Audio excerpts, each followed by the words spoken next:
Today's video about how you can control your thoughts. You have to control your thoughts. If you don't, they will control you. Begin taking responsibility for your thoughts. With these basic activities.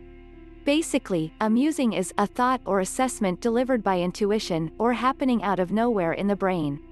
The greater part of us love our contemplations, and we pay attention to what they say. Whatever our considerations say, we give them our total trust, accepting them as the unadulterated fact of the matter. Subsequently, the most difficult feelings emerge when we have confidence in negative contemplations. Contemplations like, I ought to be more fit. I'm a cheat. I truly wrecked that.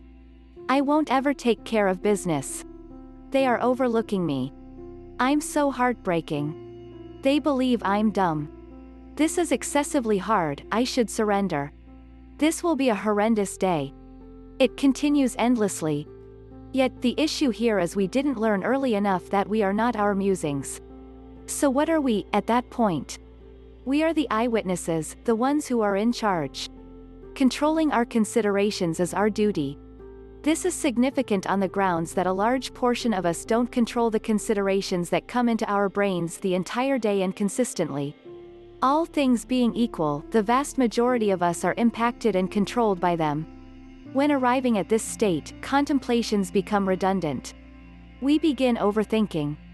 As Thomas Opong instantly said, individuals who overthink reliably run critiques in their minds, scrutinizing and dismantling what they said and did yesterday, panicked that they look awful, and worrying about a horrible future that may anticipate them.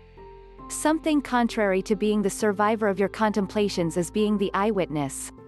At the point when you notice your considerations, you are seeing them, watching them travel every which way. You quit feeling related to them. You begin breaking the example. At last, you begin transforming yourself in any perspective you need.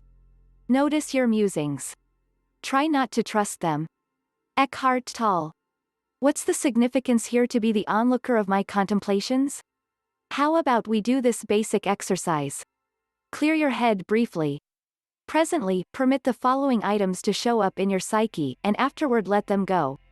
A plane. A wide stream with solid ebbs and flows. A blue circle. The exercise to take here is that the spectator of the plane, the wide waterway with solid flows, and the blue circle as a similar onlooker observing every one of the considerations that are going to your head the entire day. This implies that a similar way you can handle the plane, stream, and circle coming in and out into your psyche, you can handle every one of the considerations that come throughout the day and consistently. You are not the plane. You are not the wide stream with solid ebbs and flows. You are not the blue circle. A similar way you are not every one of the considerations that come into your head. Also, this alone implies that you are not the detainee of your musings, you can stop them. You can stop yourself and become whoever you need. You are not your contemplations. However, they can handle you on the off chance that you let them. How to prevent your considerations from controlling you? The thing is, the vast majority of us are not deliberately noticing our musings. So more often than not, you don't know about the musings you're thinking, a similar way you are not deliberately breathing at the present time. So here are some straightforward yet down-to-earth approaches to begin seeing your musings. Say to yourself, this is only an idea. Change starting with one idea then onto the next by just saying, next. Begin focusing on your relaxing for quite a while. Ask yourself, what's something contrary to this idea? Envision having a quill in your grasp that contacts each idea you need to begin monitoring. Envision setting that idea on a leaf that goes down on a stream. You can even envision yourself sitting by the waterway and watch it disappear. The motivation behind these activities is to move from looking from your contemplations to taking a gander at your musings. Utilize the one or the ones that suit you better.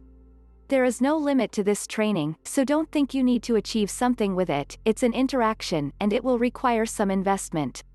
As usual, practice is vital. Before adequately long, when you at last change the tape that is playing in your mind, you get unstuck from that story. For what reason is this so significant? Since whatever your story says, realize that it's impacting your assumptions. It's making your discernment about the world, your suppositions about what life is. Your conviction about what your identity is, your emotions, your states of mind, your contemplations, you. You are not your musings. You are not the blue circle. You can move from the casualty to the maker of your story directly right now.